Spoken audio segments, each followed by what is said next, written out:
Hello मेरे क्रांतिकारी बच्चों, कैसे हैं आप लोग। आज हम लोग लेकर आए हैं टॉप 20 क्वेश्चन नाइन्थ केमिस्ट्री से। सबसे पहले आपको करना है ये कि अपनी कॉपी उठाइए और उस पे क्वेश्चन नंबर 1 से लेकर 20 तक लिख लीजिए। क्वेश्चन आएगा, आप लोगों को आंसर अपनी मर्जी से लगाना है क्या होगा। लास्ट में आप लोगों को टोटल करके बताना है कि आपके कितने क्वेश्चंस होते हैं। अगर आपके 10 से 15 क्वेश्चन होते हैं तो इसका मतलब आपकी पढ़ाई एवरेज चल रही है। अगर 15 से 18 चल रही है तब अच्छी है, और अगर 18 से ज्यादा मार्क्स आप लोग ऑब्टेन करते हैं इसका मतलब परफेक्ट पढ़ाई चल रही है। आइए देखते हैं सबसे पहला सवाल। क्वेश्चन है हमारे पास, लेटेंट हीट ऑफ वेपोराइजेशन पानी के लिए कितनी होगी। तो आंसर इसका आप लोग जरा सोच लीजिए, पहले स्टॉप करके वीडियो, बाद में मैं आप लोगों को बताता हूं। आप लोगों ने कर लिया होगा। अब जरा समझिए कि इसका आंसर होता है हमारे पास 22.5 इंटू 10 की पावर 5 जूल पर केजी। ये है इसका आंसर। लेकिन यहां लिखा है इस पॉइंट को इधर, तो ये हो जाएगा हमारे पास 10 की पावर 6। तो आंसर हो गया हमारे पास बी। आप लोगों का ये क्वेश्चन सही निकला या गलत, आप लोग डिसाइड करिए। नेक्स्ट क्वेश्चन आता है, which of the following does not show sublimation. Sublimation कहते हैं वो प्रोसेस जिससे कोई भी चीज सॉलिड से डायरेक्ट गैस में चेंज हो जाती है। सॉलिड से डायरेक्ट गैस में चेंज हो जाती है, तो इनमें से कौन सी चीज ऐसा नहीं करती है। तो एसीटोन ऐसा नहीं करता है। एसीटोन एक लिक्विड होता है और इसका दूसरा नाम होता है प्रोपेनॉन। प्रोपेनॉन याद रखिएगा, नाम है इसका प्रोपेनॉन। और प्रोपेनॉन का फॉर्मूला होता है CH3CO CH3, और ये सिंपलेस्ट कीटोन भी होता है, आप लोग याद रखिएगा। सब्लिमेशन इसके अलावा कौन कौन सी चीजें शो करती हैं, तो इसके अलावा हमारे पास ड्राई आइस। ड्राई आइस जिसको हम सॉलिड CO2 बोलते हैं, सॉलिड कार्बन डाइऑक्साइड, ये भी सब्लिमेशन शो करती है। आइए देखते हैं तीसरा। आप लोग सोच लीजिए और बताइए आंसर क्या होगा, उसके बाद मैं बताता हूं। आंसर हो जाएगा इसका यूरेनियम। याद रखिएगा, यूरेनियम हैवीएस्ट एटम है पूरी पीरियोडिक टेबल में। अगर हमसे पूछा जाएगा मोस्ट रेडियो एक्टिव कौन सा है, तो पोलोनियम होगा। लाइटेस्ट हमारे पास होता है हाइड्रोजन। ठीक है, आगे बढ़ते हैं नेक्स्ट क्वेश्चन पे। Calculate number of molecules in 7 gram of nitrogen molecule. Nitrogen molecule के 7 ग्राम में हमें कितने मॉलिक्यूल्स मिलेंगे, ये हमारा सवाल है।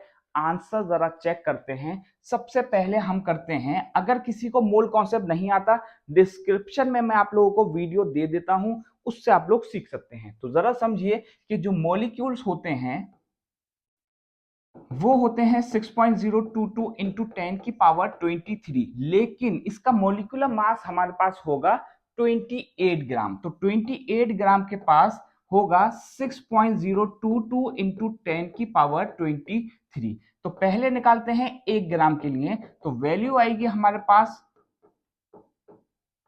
28। अब हमें निकालना है ये 7 ग्राम के लिए, तो 7 से करेंगे इसको डिवाइड, तो ये मल्टीप्लाई करेंगे तो 4 आएगा, और 4 को किया तो 1.5 इंटू 10 की पावर 23। जरा देखिए यहाँ 24 है, ये मत लगा दिएगा आप लोग। आंसर आएगा इसका सी।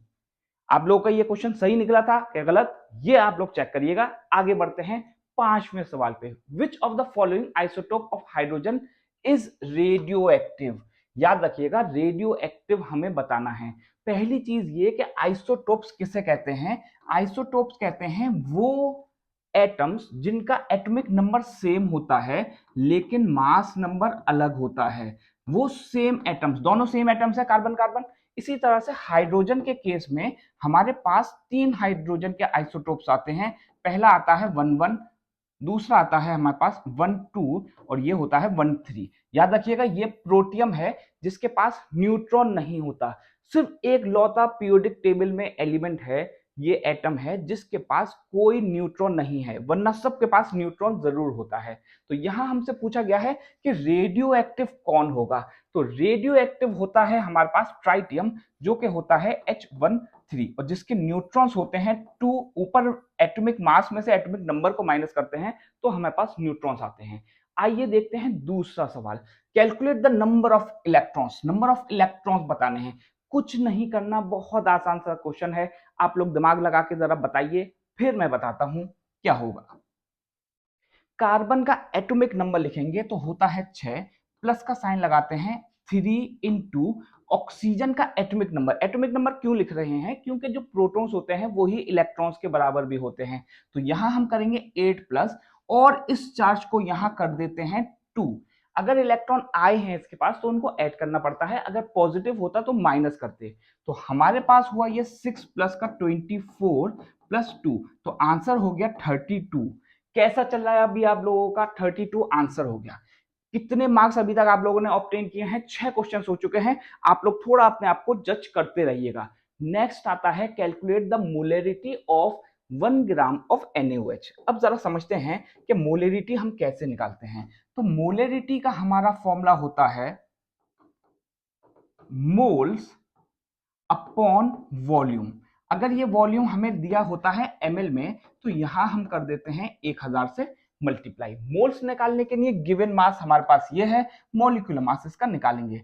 तो मोल्स निकालने के लिए हमारे पास फॉर्मूला हो गया 0.01, तो मोल्स की जगह लिख देते हैं 0.01 अपॉन वॉल्यूम हमें गिवन है 200 ml, तो 200 की जगह 200 और 1000 की जगह लिख देते हैं 1000। 2 जीरो से 2 जीरो कैंसिल किया तो यह आया 5, तो आंसर बना हमारे पास सी। बिल्कुल सेम। देखिए जरा कितना कंफ्यूजन है। आप लोगों ने ये क्वेश्चन सही किया था कि गलत? आप लोग मुझे जरूर बताइएगा। आगे बढ़ते हैं। The angular momentum according to Bohr's model. Bohr ने एटॉमिक स्ट्रक्चर के बारे में बताया और ये वो पहला साइंटिस्ट था जिसने स्टेबिलिटी के बारे में भी बताया, एटम किस तरह से स्टेबल होता है। तो यहां से जो एंगुलर मोमेंटम दिया था वो था NH/2π, जहां H जो हुआ करता है वो होता है प्लांक्स कांस्टेंट। प्लांक्स कांस्टेंट जिसकी वैल्यू होती है हमारे पास 6.6 इंटू 10 की पावर -34 जूल सेकेंड। ये यूनिट याद रखिएगा, बड़ा इंपॉर्टेंट है। तो बोर ने ये कहा कि कभी भी अगर इलेक्ट्रॉन किसी भी ऑर्बिट में रोटेट कर रहा है, रिवॉल्व कर रहा है, तब उसके पास जो एंगुलर मोमेंटम होगा वो इस फिक्स क्वांटिटी के बराबर होता है। तो इसका आंसर हमारा आएगा बी। ठीक, आगे बढ़ते हैं जरा। Which of the following is incorrect. इनमें से कौन सा इनकरेक्ट है? आप लोग सोचिए, बताइए। स्टॉप कर लिया करिए वीडियो जैसे ही क्वेश्चन आता है। अब मैं बताता हूं आप लोगों को कि इसका आंसर क्या होगा। तो इसका आंसर हो जाएगा ये। यहां जो ये रिलेशन है ये गलत है। ये होता है 1 metre cube is equal to 1000 litre के। आगे बढ़ते हैं। नेक्स्ट क्वेश्चन आता है हमारे पास isoelectronic of. Isoelectronic कहते हैं वो स्पीशीज जिनके सेम इलेक्ट्रॉन्स होते हैं, जिनके पास सेम नंबर ऑफ इलेक्ट्रॉन्स होते हैं, उनको बोलते हैं। तो ये हमारे पास इलेक्ट्रॉन लेकर आया है 6, नाइट्रोजन के इलेक्ट्रॉन्स होंगे ये, और एक और ऐड करके 14 हो गया। तो हमसे पूछा गया है कि विच आइसो इलेक्ट्रॉनिक, इसके सारे आइसो इलेक्ट्रॉनिक स्पीशीज होंगे, डी इसका आंसर आएगा। आइए बढ़ते हैं आगे। नेक्स्ट क्वेश्चन आता है which of the following is D block element. D block element किसे कहते हैं जरा समझिए। जब हम पीरियोडिक टेबल देखते हैं तो ये जो बीच में आता है हमारे पास ये वाला पोर्शन, इसको बोलते हैं हम D block element. D block element कैसे निकालते हैं, क्या इसकी ट्रिक होती है, वो मैं आप लोगों को डिस्क्रिप्शन में बता देता हूं। आप लोग का आंसर हो जाएगा यहाँ जिंक। याद रखिएगा जिंक यहाँ आता है, डी ब्लॉक एलिमेंट है, एटॉमिक नंबर जिंक का होता है 30, याद रखिएगा। आइए देखते हैं next question. Which of the following is not an alloy of tin. Tin का अलॉय कौन नहीं है? ज्यादातर लोग सोचते होंगे कि इसका आंसर प्यूटर आ जाएगा। याद रखिएगा ये नहीं है, ये टिन की प्योरेस्ट फॉर्म होती है, बल्कि इसमें सबसे ज्यादा टिन होता है। आंसर हो जाएगा नाइक्रोम। नाइक्रोम। नाइक्रोम में कौन कौन से अलॉय होता है, कौन कौन से एलिमेंट होते हैं, ये आप लोग जरूर सोच कर बताइएगा। आंसर इसका नाइक्रोम हो गया है। वेल, मेटल भी टिन का अलॉय होता है, याद रखिएगा। Which of the following is use for chromatography? Chromatography एक प्रोसेस होता है जो कि सेपरेशन के लिए यूज होता है, और सेपरेशन करते हैं किसका? सेपरेशन करते हैं डाइस का या कलर्स का। कलर, अगर हमें दो कलर्स हमारे पास मिल जाते हैं तो उनको सेपरेट करने के लिए करना पड़ता है हमें क्रोमेटोग्राफी। तो यहां हमारे पास यूज होता है फिल्टर पेपर, याद रखिएगा। नेक्स्ट सवाल आता है हमारे पास, settling down a particle under gravity. Under gravity मतलब हमने एक टैंक लिया और ग्रेविटी के थ्रू उसको हमने पार्टिकल जो थे वो नीचे बैठ गए, तो इस प्रोसेस को हम क्या बोलते हैं? इसको बोलते हैं हम डिकेंटेशन, याद रखिएगा। फ्रॉड फ्लोटेशन मेथड जो होता है वो एक्चुअली में मेटलर्जी का एक प्रोसेस है, जहां हम ऐसे मेटल्स को जो कि सल्फाइड ओर्स हैं, सल्फाइड के साथ मिल गए हैं अगर कोई मेटल, तो इसको हम पाइन ऑयल डालकर हम सेपरेट करते हैं, तो उस प्रोसेस को हम फ्रॉड फ्लोटेशन बोलते हैं। सेंट्रीफ्यूगेशन में हम मिल्क को क्रीम बनाते हैं, ठीक, सॉरी, क्रीम बनाते हैं मिल्क से, milk from cream from milk, cream from milk, ठीक। क्रोमेटोग्राफी अभी आप लोगों को मैंने बता दिया है। आइए आते हैं नेक्स्ट क्वेश्चन पे, आप लोग इसका आंसर सोच लीजिए जरा। Recovery of salt from solution can be quickly done, ये बहुत इंपॉर्टेंट टर्म है। क्विकली, तेज हो जानी चाहिए, इनमें से किससे होगी? तो आंसर इसका इवापोरेशन नहीं होगा, आंसर इसका होगा डिस्टिलेशन से तेजी से हो जाएगी, इवापोरेशन से तेजी से नहीं होगी, याद रखिएगा। Who coin the term atom? इनमें से किसने एटम का जो टर्म थी एटम वो दी? तो याद रखिएगा नाम हो जाएगा इसका डेमोक्रिटस, ठीक। तो अब हमसे पूछा जाएगा कि थॉमसन ने क्या किया है, तो थॉमसन ने इलेक्ट्रॉन को प्रोड्यूस किया था, डिस्कवर्ड किया था। रदरफोर्ड ने अल्फा और बीटा पार्टिकल को किया है, अल्फा और बीटा पार्टिकल को। और जो फादर ऑफ एटॉमिक थ्योरी हैं वो है हमारे डाल्टन, ठीक है जा, आप लोग याद रखिएगा। Which element have the largest atom? इनमें से सबसे ज्यादा जो एटॉमिक साइज, लिख लिएगा इसको, एटॉमिक साइज, इनमें से सबसे ज्यादा साइज कौन से एलिमेंट का है? कमेंट में आप लोगों को बताना जरूर है कि कितने क्वेश्चन आप लोगों के सही निकल रहे हैं। इसका आंसर सोचिए जरा, कितना आएगा, क्या आएगा इसका आंसर, सोचिए। आंसर आएगा इसका लिथियम, याद रखिएगा। एटॉमिक रेडियस जो होता है, एटॉमिक रेडियस वो डिक्रीज हो जाता है इन पीरियड, याद रखिएगा, बहुत ही इंपॉर्टेंट पॉइंट है ये। ज्यादातर लोग आंसर इसका फ्लोरीन लगा के आते हैं, नहीं है ये आंसर, याद रखिएगा। आगे बढ़ते हैं 18वें क्वेश्चन पे। मोलेरिटी, मोलेरिटी विल डिक्रीज, कम हो जाएगी मोलेरिटी अगर टेम्परेचर कम रहा, सेम रहा या क्या रहा? तो याद रखिएगा इंक्रीज इसका आंसर होगा। अगर हम टेम्परेचर को इंक्रीज करते हैं तो मोलेरिटी डिक्रीज हो जाती है, सेम नहीं रहती, याद रखिएगा, सेम नहीं रहती। लेकिन अगर मोलेलिटी का पूछा जाता, मोलेलिटी, तो ये सेम रहती है, याद रखिएगा, सेम रहती है। नॉर्मेलिटी भी चेंज हो जाती है, टेम्परेचर के साथ नॉर्मेलिटी भी चेंज हो जाती है। जो जो चीजें ऐसी हैं, जो जो क्वांटिटीज ऐसी हैं जिसमें लीटर आएगा, मतलब वॉल्यूम आएगा, तो वो सब चेंज हो सकती हैं टेम्परेचर के साथ। हमारे पास आता है अगला क्वेश्चन, आप लोग जरूर बताइए इसका आंसर क्या होना चाहिए, सोच लीजिए, पहले स्क्रीनशॉट कर लीजिए क्वेश्चंस को और स्टॉप करके करिए, बताइए आंसर क्या होगा। अब जरा समझिए, हम एक मोल H2SO4 निकालते हैं तो ये आता है 98 ग्राम, तो ये 98 ग्राम बना और हमसे पूछा गया था कि मास, तो इसका तो 98 ग्राम हो गया।